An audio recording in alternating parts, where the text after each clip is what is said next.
How is it, Senior, for you to see that Angelina is adapting in Korea, in your home country, seeing that she's working for a Korean company? How do you feel about it? How do you feel that how I adapt to Korea?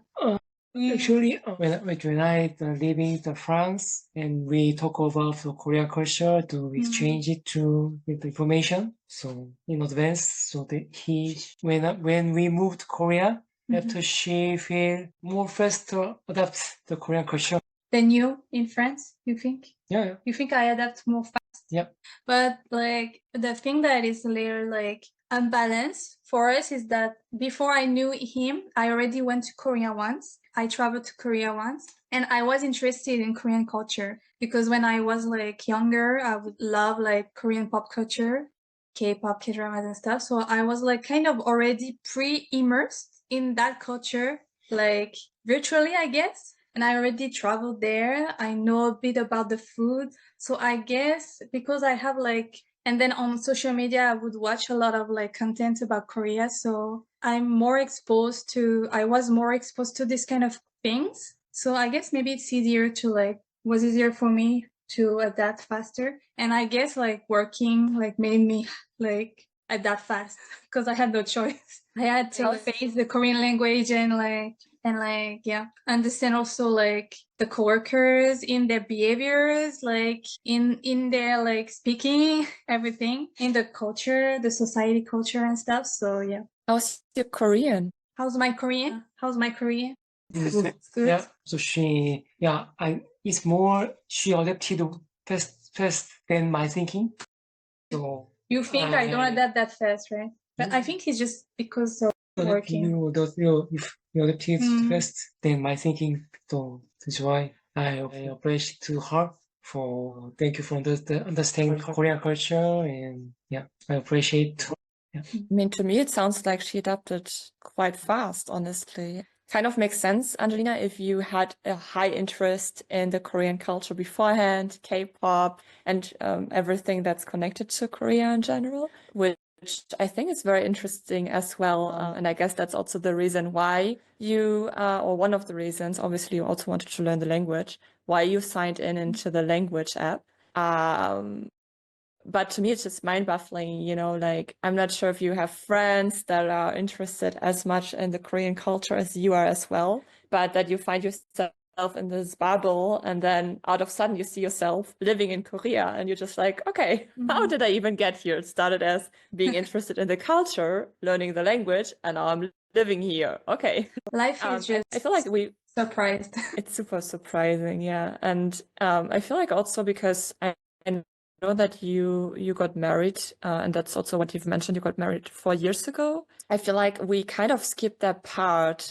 Was the reason, may I ask, the reason for you to get married in order to live together, for the paperwork, to move to Korea, or for Sunil to stay longer in France? And like, how was it for you, the whole getting married and then moving together? So actually, before we got married, we paxed. So I don't know if you know what it is. PACS. It's like I don't know how to explain that. It's like in France we have that where you can like link each other in not get married. No, it's not getting married, but like it's like officially being like couple. So when you have done this, you can actually get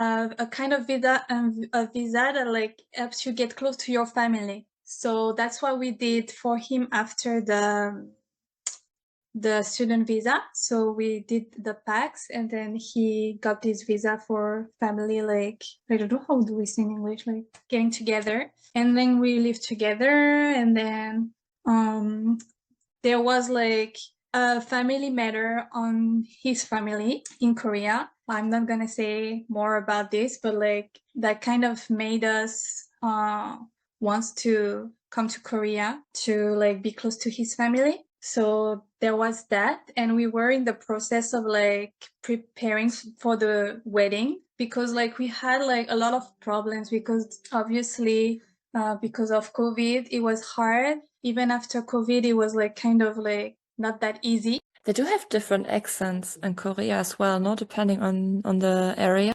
Oh yeah, they have different accents.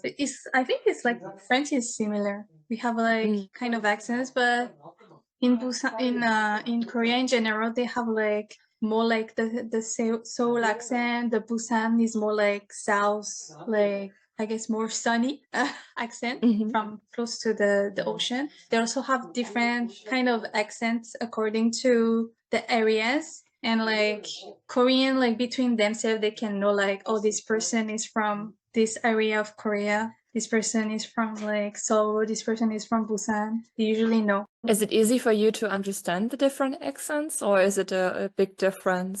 Because I live in Busan, they have like the Busan accent a little bit, but like it's more like the older generation. So like the younger people, they don't have that thick kind of accent. But like maybe sometimes like coworkers would have like an accent or like a way to express that is more like kind of Busan style. And like how do I say that? When I'm kind of like learning Korean on the spot. So usually I try to mimic what they say. So sometimes I pick up the Busan accent without knowing. And then I speak to him and he's like, why are you using the accent? Where did you learn that? I never said that, because he doesn't have the accent. He doesn't use it that much. So yeah, that's one of the funny things about the Korean accents.